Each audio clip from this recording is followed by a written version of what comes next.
ETF index mutual funds నేర్చుకుని stock మార్కెట్లో రాణించాలనుకుంటున్నారా? వెంటనే ఈ నెంబర్కి కాల్ చేయండి. నమస్తే రమ్ గారు. నమస్తే జయ. ఏదైనా మంచి స్టోరీ చెప్తారండి? సీరియల్ లాగా చెప్దామా? పూర్వం ఒక రాజ్యానికి ఓ రాజుగారు రాణిగారు ఉండేవారట. పాపం వాళ్ళకి పిల్లలు లేరు. ముద్దుగా ఒక ఆడ గుర్ర పిల్లని పెంచుకున్నారు. దానికి పిల్లలు పుట్ల. అక్కడి నుంచి ఒక కుక్కని పెంచారు. కుక్కకి పిల్లలు పుట్ల. ఆడ కుక్క అంటే ఓ సంవత్సరంన్నర తిరిగేసరికల్లా అది అటు ఇటు తిరిగి పిల్లల్ని కనేస్తుంది. అది తిరిగేది కానీ దానికి పిల్లలు పుట్టేవి కాదు. ఉచిత ఐవీఎఫ్ ఐయుఐ కన్సల్టేషన్, ఉచిత అల్ట్రాసౌండ్ స్కాన్. 49 అంటే సంతానం, 49 అంటే సంతోషం. కుక్కకి పిల్లలు పుట్ల, గుర్రానికి పిల్లలు పుట్ల, రాజుగారికి రాణిగారికి కూడా పిల్లలు లేరు. ఆ కాలం ఏంటంటే రాజ కుటుంబమే రాజులుగా ఉండాలి. ఆయనకి కజిన్స్ కూడా లేరు. ముందు ఫస్ట్ కజిన్స్ అందరికీ ఎవరి రాజ్యాలు వాళ్ళకు ఉన్నాయి. కొంతమంది ఒకళ్ళిద్దరు ఏం చెప్పారంటే వాళ్ళ కజిన్స్లో ఎవరి పిల్లనైనా తెచ్చుకొని పెంచుకోండి, మరి మీకు సంతానం కలుగుతుంది అంటే. తెచ్చుకుని పెంచుకున్న కుక్కని గుర్రాన్ని వీడి పుట్టలేదు, మళ్ళీ వాడిని తెస్తే వాడికి ఏమవుతుందో అందుకని అట్లా తేలేదట. సరే ఏం చేశారు, కొంచెం రోజులు గడుస్తూ ఉన్నాయి. గడుస్తుంటే బాగా ఆలోచించి రాజుగారు పెద్ద చాటింపేశారట. మా గుర్రానికి మా కుక్కకి పిల్లలు పుట్టించేలాగా ఎవరైనా ఏదైనా మాయమో మంత్రమో యజ్ఞమో హోమమో జపమో తపమో మహత్తర మూలికలు ఏమైనా ఇచ్చేటట్టయితే వాళ్ళు కోరింది ఇస్తాము. వాళ్ళతో పాటు గుర్రానికి కుక్కకి కూడా మరి వాటికి కూడా సంతాన సాఫల్యం లేకపోతే ఒక జీవి వృధా కదా జయ. ఓకే. ఆడ జీవితం వృధా కదా, వాటికి సంతానం ఉండాలి. సరే ఆ వారా వీరా వచ్చారు, మందన్నారు, మంత్రం అన్నారు, మాకన్నారు, ఏమీ కాలేదు. ఇలా కొంతకాలం గడిచిన తర్వాత ఒకరోజు ఒక సన్యాసి వచ్చాడు. సన్యాసి వస్తే ఆ సన్యాసి రాజుగారి దగ్గరికి, అంతకుముందు వచ్చిన వాళ్ళందరూ ఏవో అవి ఇవి చేయించారు, ఏమీ ఫలించలేదు. వీళ్ళకి ఒక విసుగు పుట్టింది. రాజుగారిని సంతోషపెట్టాడు తన మాటలతో. సంతోషపెట్టి ఏమన్నాడు, ఏది కోరితే అది ఇస్తామన్నారు కదా అంటే ఇస్తామన్నారు. సరే అని చెప్పి 9 మాత్రలు ఇచ్చాడు. 9 మాత్రలు ఇచ్చి మీ రాణిగారికి ఒక 3 మాత్రలు, కుక్కకు ఒక 3, గుర్రానికి ఒక 3 వేయించేసాడు. రోజుకొకటి చొప్పున. 3 నెలలు తిరిగేసరికి రాణిగారికి ఒక కొడుకు, గుర్రానికి ఒక పిల్ల, కుక్కకు ఒక పిల్ల పుడతాయి. ఆ రెండింటికి ఆడపిల్లలు, ఈమెకి మగపిల్ల. ఏదో ఒక పిల్ల. పిల్ల అంటే ఆడపిల్ల కదా? కాదు. ఓకే. పిల్ల అంటే గుర్ర పిల్లని, ఆడపిల్ల మగపిల్ల ఏదో ఒక పిల్ల కుమారుడు కలుగుతాడు. నెల తిరిగాక మళ్ళీ రాణిగారికి ఒక కొడుకు, కుక్కకు ఒక పిల్ల, గుర్రానికి ఒక పిల్ల పుడతాయి. విని వాళ్ళు విచిత్రంగా చూస్తున్నారు, ఏమిటి ఏం చెప్తున్నాడు ఈయనని. Question mark. 3వ నెలలో మళ్ళీ రాణిగారికి ఒక కుమారుడు, గుర్రానికి ఒక పిల్ల, కుక్కకు ఒక పిల్ల పుడతాయి. నెల ఒక గ్యాప్తో, ఒక 1 మంత్ నెల గ్యాప్తో నీకు 3 కుమారులు, గుర్రానికి 3 పిల్లలు, కుక్కకి 3 పిల్లలు పుడతాయి. నేను ఎప్పుడు వచ్చినా ఓ పిల్లని, ఓ గుర్ర పిల్లని, ఒక్కొక్క పిల్లని నాకు ఇచ్చేయాలి అంతే. ఒక్కసారి వస్తాడా? ఎప్పుడు వచ్చినా ఇచ్చేస్తానే ఉండాలి? ఎప్పుడో వస్తా, నేను వచ్చినప్పుడు వచ్చేస్తాడా? నేను ఎప్పుడు వస్తే అప్పుడు ఒక పిల్లాడిని ఇవ్వాలి నాకు. పిల్లాడితో పాటు ఒక కుక్క, ఓ గుర్రం కూడా. రైట్. నా వల్ల కలిగిన సంతానం, నేను ఇచ్చిన మందు వల్ల. ఇది ఒక మంత్రం అని, మాయని వీళ్ళని నమ్మించాడు. వినే జనమంతా 3వ నెలలో కుక్కకో గుర్రానికో పిల్లలు పుడితే ఓకే. రాణిగారికి 3 నెలలకే పిల్లాడేట పుడతాడు, గర్భం 9 నెలలు కదా. ఈయనేదో మాయమంత్రం వేస్తాడు. 6వ నెల వచ్చేసరికి మాత్ర వేసుకున్న 6వ నెలకి 3 కుమారులు ఉంటారు రాణిగారి దగ్గర. ఎలాగైనా సంతానం కావాలి, ఈ రాజ్యానికి వారసులు కావాలి. ఆలోచించుకున్నారు. ఈ పని చెయ్యాలో వద్దో తెలియలే. పైగా పిల్లాడిని పుట్టాడు, బాగానే ఉంది, ఇచ్చేయడం ఎట్టా? ఓ 2 పూటలు గింజుకున్నారు. అక్కడి నుంచి మంత్రి గారు వాళ్ళు వీళ్ళు అన్నారు, అసలు జరుగుతుందండి, ఏమిటో వింతగా చెప్తున్నాడు, ఇది బహువింత. కుక్కకి 3 నెలలు 4 నెలల గర్భంతో పుట్టేస్తాయి పిల్లలు, గుర్రాలకు పుట్టమనుకుంటా. గుర్రానికి ఇంకొంచెం టైం కావాలనుకుంటున్నాను నేను, నాకు తెలిసినంత మటుకు. మనుషులకి 10 నెలలు కావాలి, మనకు ఎలాగో తెలుసు. ఇది వింత. జరిగితే ఆశ్చర్యం, జరిగింది అనుకో 3 పిల్లలు కదా, మరి ఒక పిల్లాన్ని ఇద్దాం పోని, పిల్లాన్ని ఇచ్చేద్దాం పోనీ అని రాజు రాణిని ఒప్పించారు. సరే సన్యాసి మాట ఒప్పుకుని వీళ్ళు బాగా ఆలోచించుకుని సరే మాత్రలు తీసుకున్నారు. 3 మాత్రలు రాణిగారికి తినిపించేశారు, వేసేసుకున్నారు. కుక్కకి 3 మాత్రలు తినిపించారు, గుర్రానికి 3 మాత్రలు మింగించారు. నెల తిరిగేసరికి రాణిగారికి ఇంతెత్తు గర్భం, కుక్క గుర్రం నిదానంగా నడిచేవి. నెల తిరిగేసరికి పిల్లాడు పుట్టాడు రాణిగారికి. నెల తిరిగేసరికి అయింది. నెల తిరిగేసరికి కాదులే, 3 నెలలు తిరిగేసరికి 3 నెలలు తిరిగేసరికి రాణిగారి చెప్పినట్టు జరిగింది. ఒక కుమారుడు పుట్టగానే దానికో పిల్ల దీనికో పిల్ల పుట్టేసరికి జనం అంతా సంతోషించారు. ఇంకేముంది, నిజం జరిగింది. మాతలు మింగితే ఏమవుతుంది అనుకున్నారు వీళ్ళు. చూద్దాం పిల్లలు పుట్టినప్పటి సంగతి కదా. 3 నెలలు అయింది, పిల్లాడు పుట్టాడు. నెల తిరిగేసరికల్లా రాణిగారు మళ్ళీ ప్రసవించింది ఇంకో కొడుకు. కుక్క ప్రసవించింది, దానికో పిల్ల. గుర్రం ప్రసవించింది, దానికి ఇంకో పిల్ల. ఇంకో నెల తిరిగేసరికల్లా రాణిగారికి 3వ కుమారుడు కలిగాడు. చక్కగా అచ్చుకుద్దినట్టు ఒకేలా ఉన్నారు పిల్లలు. 3 కుక్క పిల్లలు, 3 గుర్ర పిల్లలు, 3 రాజుగారి కొడుకులు, ముగ్గురు. చక్కగా పిల్లల్ని సంతోషంగా పెంచుకున్నారు. ఈ పిల్లలు పుట్టిన సందర్భంలో దేశం అంతా పండగలు చేసుకున్నారు. కుక్క గుర్రం తమ జీవన సాఫల్యం లభించినందుకు ఎంతో సంతోషంగా హాయిగా తిరుగుతూ ఉండేది. సరే, చాలా రోజులు గడిచింది. పిల్లలు కొంచెం పెద్దవాళ్ళు అయ్యారు. ఆ సన్యాసి రాలేదు ఎప్పటికీ. సరే, పెద్దవాళ్ళు అయిపోతున్నారు. ఇప్పుడు ఎక్కడ మర్చిపోయారు వీళ్ళు. పిల్లలకి 20 సంవత్సరాల వయసు వచ్చాక, మామూలుగా మనకి కుక్క గుర్రము 20 ఏళ్ళు బతకం. అవును కదా, కానీ ఇవి బతికే ఉన్నాయి. ఇవి మంత్రం వల్ల పుట్టినాయి. 19 ఏళ్ళు, 18, 19, 20 పూర్తిగా 18, 19 సంవత్సరాలు వచ్చేసరికి వచ్చాడు. అడిగిపోయారు వీళ్ళు. ఏం చేయాలో తెలియలా. బాగా ఆలోచించి, సరే 3వ కుమారుడు కొంచెం చురుకైన వాడు. పెద్ద పిల్లలిద్దరూ భయపడ్డారు వెళ్ళటానికి. పైగా జ్యేష్ఠుడు రాజ్యానికి ఉత్తరాధికారి ఆడు ఉండాల్సిందే. ఉండాలి. మరి 2వ వాడేమో భయపడుతున్నాడు. 3వ వాడు నేను వెళ్తానన్నాడు. నేను వెళ్తాను. ఒక సన్యాసి మనకి దేశానికి కావాల్సినంత మేలు చేసాడు కదా. రాజుగారికి అసలు పిల్లలే లేరు, రాజ్యానికి రాజు లేడు, అరాచకం అయిపోతుంది అనుకుంటే ఇలాంటిది మరి చక్కగా సంతానాన్ని కలిగించాడుగా. నేను వెళ్తానులే నాన్న అని ఒప్పుకున్నాడు. అతనితో పాటు గుర్రం, కుక్క బయలుదేరాయి. ఈ సన్యాసి వీళ్ళని తీసుకుని ఎక్కడికో తీసుకెళ్ళాడు. ఏదో ఒక కొండ ఎక్కిచ్చాడు. కొండంతా ఎక్కారు. ఎక్కాక ఆ కుర్రాడికి చెప్పాడు, అబ్బాయి ఆ కింద చూడు, అక్కడ ఒక ఆశ్రమంలాగా, ఒక కోటలాగా, ఒక ఇల్లులాగా కనపడుతోంది అన్నాడు. ఇట్లా చూస్తున్నాడు వీడు. చూస్తుంటే ఈ కొండ దిగిపెట్టు. దిగెళ్ళి అక్కడ లోపల మేకలు ఉన్నాయి. మొదటి 2 మేకలు ఉంటాయి. మేకలకి గడ్డి, తర్వాత కోళ్ళు ఉంటాయి. కోళ్ళకి మేతే.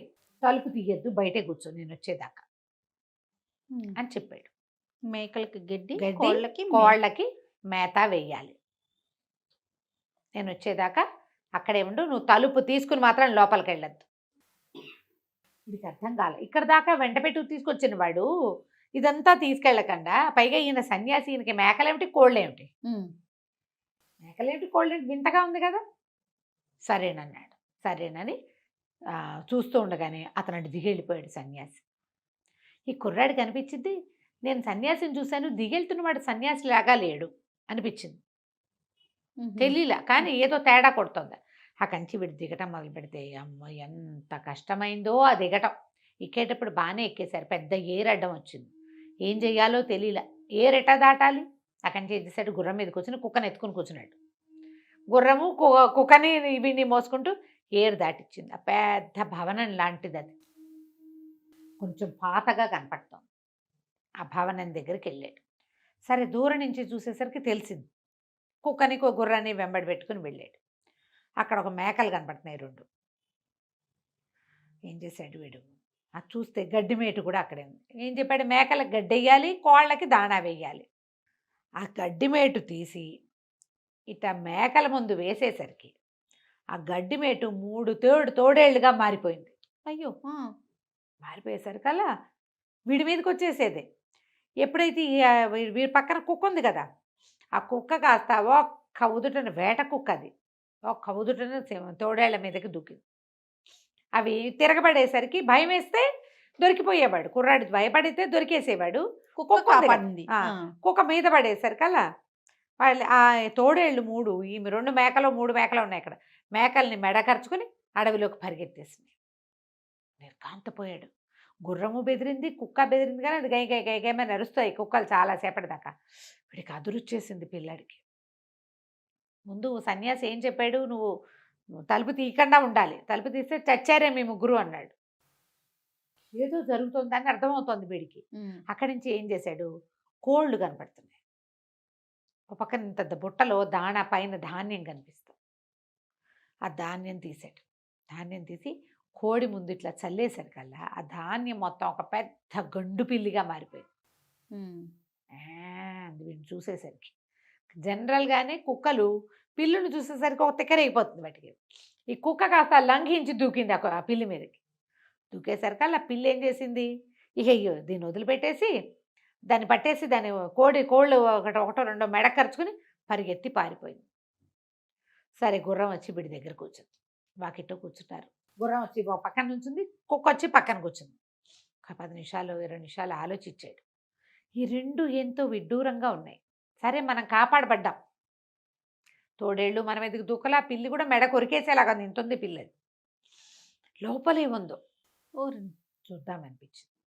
సరే తలుపు బలంగా తోసాడు. తోస్తే తలుపు తెరుచుకుంది. కుక్క గుర్రం బయటే నుంచుంది. వాటికి అంత ఇళ్లలోకి తిరిగే అలవాటు ఉన్నవి కాదవి. బయట నిలబడితే వీడు లోపలికి వెళ్ళాడు. అంత ఖాళీగా ఉంది. ఏవో గదుల్లో రకరకాల సామాన్లు ఉన్నాయి. ఇంకా ఇంకా లోపలికి వెళ్తే ఒక పెద్ద గదిలో బ్రహ్మాండమైన మంచం ఒకటి ఉంది. దాని మీద ఒక 14-16 సంవత్సరాల పిల్ల ఒకటి పడుకుని నిద్రపోతాడు. నిద్రపోయాడు. కాళ్ళు శబ్దం చేశాడు. మనిషి వస్తే లేవరు. ఇట్లా అన్నాడు. కాళ్ళు శబ్దం చేశాడు. అవి ఇవి కదిపాడు. పిల్ల కదలటల్లా. ఏమిటి లేచి రాదు, అసలు బతికుందా అని దగ్గరికి వెళ్ళి చూశాడు. ఆ అమ్మాయి ఎప్పుడో నిద్రపోయినట్టుంది. ఎంతసేపు అయింది నిద్రపోయి, గాఢమైన నిద్రలో ఉంది. కదలికే లేదు. చిటికలు వేసినా లేదు, ముట్టుకున్నా లేదు. వీడు అట్లా దగ్గర నుంచి చూస్తుంటే అమ్మాయికి ఇక్కడ చెవి పక్కన జుట్టు మీద ఒక తెల్లటి ఇంత గులాబీ పువ్వు లాంటిది ఒక పువ్వు పెట్టింది. ఇప్పుడు పెట్టినట్టు పువ్వు నలిగిపోదు పడుకున్న వాళ్ళకి తల్లో. నలగలేదని ఆ పువ్వు ఇట్ట తీశాడు. తీయంగానే పిల్ల కళ్ళు విప్పి చూస్తుంది. ఎవరు నువ్వు అని. తెల్లబోయాడు. ఇదేంటి పువ్వు తీయగానే లేచావు అన్నాక, నువ్వెవరితో వచ్చావు, ఎప్పుడు వచ్చావు, ఏం చేసావు అని అడిగింది. నాతో పాటు నా కుక్క గుర్రం వచ్చాయి. ఓ సన్యాసి, మా పుట్టక్క ఆయనే కారణంట. మా నాన్న వాళ్ళేమో నన్ను అతనితో పంపించారు. ఇదంతా దాటమన్నాడు. కిందకు వచ్చాను. ఏరు దాటడానికి భయపడినా వీడి పని అయిపోయేది. వాడు ఆ ఏరు ఎట్టా దాటాడు, గుర్రం సహాయంతో దాటేశాడు. కుక్క సహాయంతో ఆ రెండింటిని జయించేశాడు. ఇలా అయింది అనగానే ఆ అమ్మాయి చెప్పింది, కూర్చోబెట్టి ఒక చెప్పింది ఏమిటి, వాడు సన్యాసి కాదు, వాడు ఒక రాక్షసుడు. వాడు మనుషుల గుండెకాయలు తింటాడు. ఆ గుండె ఎట్లా తింటాడు వాడు, భయపడిన వాళ్ళ గుండె తినాలి వాడి లెక్క అది. అందుకని ఏదో ఒక కష్టమైన పని చెప్తాడు. ఆ పని చేయడానికి భయపడితే వాళ్ళ గుండె అతనికి దొరికేస్తుంది. నిన్నేం చంపి తినలేడు వాడు. నువ్వు భయపడినప్పుడే నీ గుండె వాడికి దొరుకుతుంది. నిన్ను పట్టుకోగలుగుతాడు. అందుకని ఎంతమంది గుండెకాయలో తిన్నాడు వాడు. భయపడాలంతే. అందుకని మీరు చెయ్యలేనంత కష్టమైన పనిని చెప్తాడు. నువ్వు ఆ గంటు దిగలేవు, ఆ ఏరు దాటలేవు అనుకున్నాడు. నువ్వు భయపడ్డావా, దొరికేసేవాడివి. భయపడలేదు కాబట్టి అక్కడి నుంచి తప్పించుకున్నావు. తోడేళ్ళు వచ్చినాయి, నువ్వు భయపడలా, కుక్క ఉంది. పిల్లి వచ్చింది, నువ్వు భయపడలా, కుక్క ఉంది. నన్ను కూడా అలాగే తెచ్చాడు. కానీ ఎందుకో నా మీద ప్రీతి కలిగి నన్ను పెంచుకుంటున్నాడు. పగలల్లా నేను మామూలుగానే ఉంటాను. తను ఎక్కడికైనా వెళ్ళేటప్పుడు నన్ను నా తలలో ఈ పువ్వు పెట్టి వెళ్తాడు. ఆ పువ్వు పెట్టంగానే నేను నిద్రపోతాను అనేసరికల్లా మరి ఇప్పుడు ఏం చేయాలి అన్నాడు. ఏం చేయటం ఏముంది, తప్పించుకోవచ్చు. నీకు రేపు ఏం పని చెప్తాడో నాకు తెలుసు. నేను చెప్తాను అది నీకు. నువ్వు చెప్పిన ప్రకారం నువ్వు చేసావా, తప్పించుకుంటావు. అంటే సరే ఏం చెయ్యాలి, ఏం చేస్తావంటే రేపు ఇప్పుడు నువ్వు ఇక్కడే ఉన్నావనుకో, నిన్ను చూసి ఏమంటాడు, ఒక నుయ్యి దగ్గరికి తీసుకెళ్తాడు. నేను ఆ నుయ్యి చుట్టూతా ప్రదక్షిణం చేయమంటాడు. నువ్వేం చేస్తావు, కత్తి దగ్గర పెట్టుకో. రాజకుమారుడు కదా, కత్తి ఉంది. నువ్వు ముందు నడువు, నేను నడవలేను, నాకు భయము, నాకు చేత కాదు, నువ్వు ముందు నడువు అని చెప్పు. ఆయన ముందు నడుస్తాడు అతను. నువ్వు వెనకాల నడిస్తే వెనకాల నుంచి మెడ మీద కొట్టి చంపేస్తే మనం బయటపడతాం ఇక్కడి నుంచి అని చెప్పింది. సరే పిల్లాడు కబుర్లు చెప్పుకున్నారు. మీరు ఎంతమంది, మీ దేవురు, మీది ఎక్కడ, అదే ఇది అన్ని కుశలం కనుక్కున్నారు. ఇక నువ్వు వెళ్ళిపో, వచ్చేస్తాడు, ఆ పువ్వు నా చెవిలో పెట్టు అంది. పిల్ల పడుకుని ఆ పువ్వు చెవిలో పెట్టాడు. ఆ పిల్ల ఇంకా అత్తే మాగన్ను, ఇంకా తనకేం తెలియదు. ఏమీ తెలియదు, ఇక నిద్రపోతుంది. వీడు గబగబా బయటకు వచ్చేసాడు. వచ్చేసి తలుపు దగ్గరగా వేసి గుమ్మంలో కూర్చున్నాడు. ఒక్కో పక్కన గుర్రం పక్కన నుంచుండగా సరే రాక్షసుడు వాడు సన్యాసి రూపంలోనే వచ్చాడు. ఆశ్చర్యపోయాడు. వీడు బతికే ఉండటం, మామూలుగా ఉండటం, ఏమీ భయపడలేదు. ఉమ్. సరే సరే ఓ పని చేద్దాం, ప్రస్తుతానికి వాళ్ళకి ఇక్కడ ఉండు, రేపొద్దున నీకు ఓ పని చెప్తా అన్నాడు. రాత్రి అక్కడే పడుకున్నాడు కుర్రాడు బయటే. సన్యాసి లోపలికి వెళ్ళిపోయి ఆ పిల్లని మెలకు తెప్పించాడు. ఇద్దరు కలిసి ఏదో తిన్నారు, తాగారు, పడుకున్నారు. మరునాడు ఉదయం లేచి వచ్చి కుర్రాన్ని పిలిచాడు. పిలిచి లోపల ఒక బ్రహ్మాండమైన నుయ్యి ఉంది, ఆ నూతికి ఒక ప్రదక్షిణం చేయాలి. మనం ప్రదక్షిణం చేసి నూతిలోకి దిగి నాకు కావాల్సిన వస్తువు తీసి పెడదు కానీ నువ్వు రాకుమారుడు కదా అన్నాడు. కుర్రాడు ఒప్పుకున్నాడు. నువ్వు ఇది దాకా వెళ్ళారు. అది ఎట్లా ఉందంటే ఈ బిల్డింగ్ లోపలికి వెళ్ళిపోతే లోపల ఎక్కడో కొంచెం చీకటిగా మాగన్నుగా మూతగా ఉన్న ప్రాంతం, అది పెద్ద నుయ్యి, చాలా పెద్దది.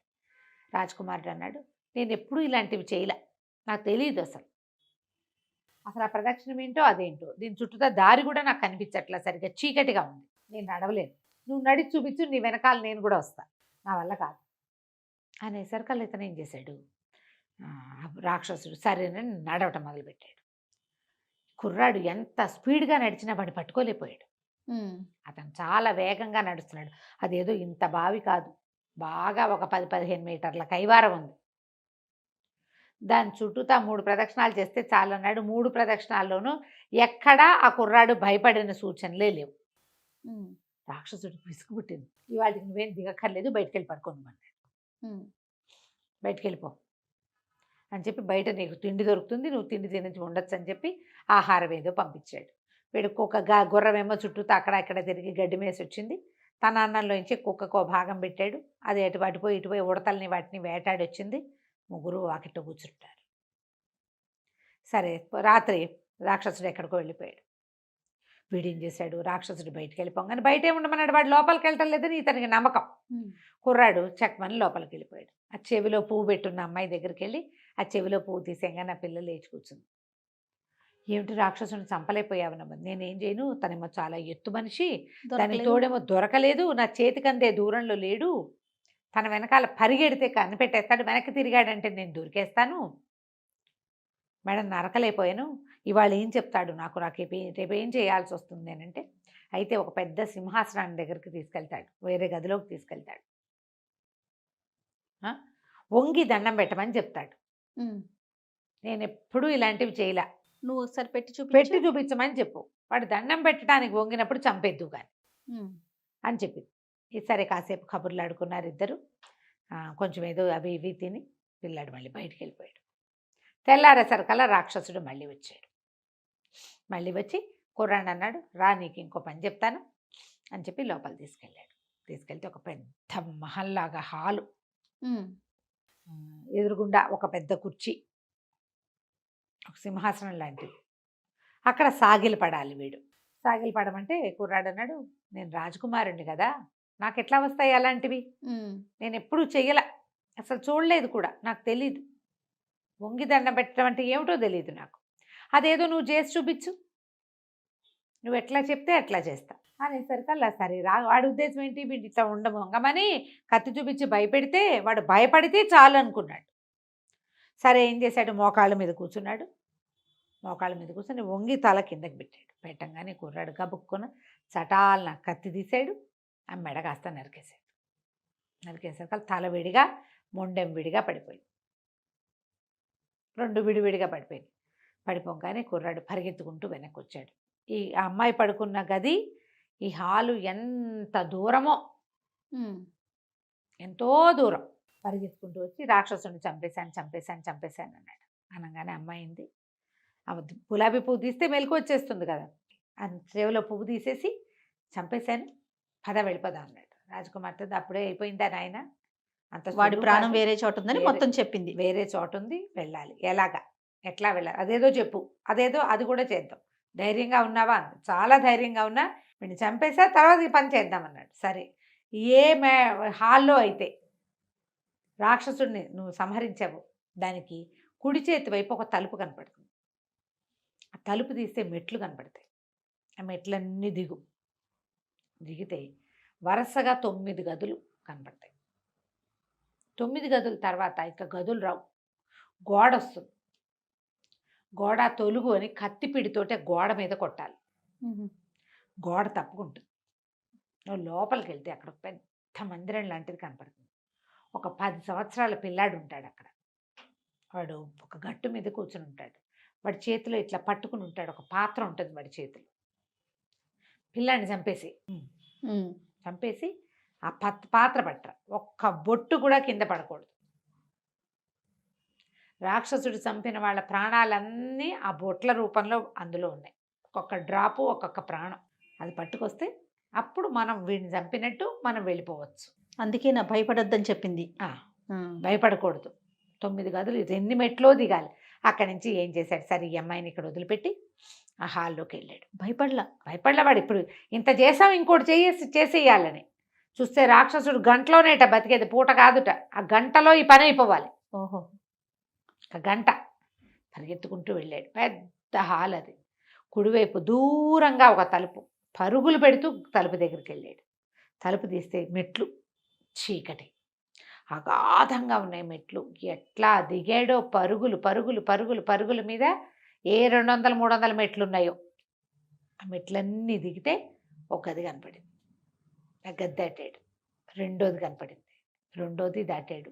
ఈ గదులు ఎట్లా కనిపిస్తాయి? విశాలంగా, తెరిపిగా, వెలుగ్గా లేదు. కొంచెం మాగన్ను చీకటి, ఒక మాదిరి చీకటి, కొంచెం కాస్త వెలుతురు కనపడుతోంది. గది దాటుతున్నామో అని అర్థమవుతోంది. 1, 2, 3, 4 లెక్క పెట్టుకుంటూ వెళ్ళాడు. ప్రతి గదికి మధ్యలో కూడా గోడలు ఉన్నాయి. అవి అడ్డం పట్టాల, గోడ అయితే కనపడుతోంది. 9 గోడలు, 9 గదులు దాటాక లెక్క పెట్టుకున్నాడు.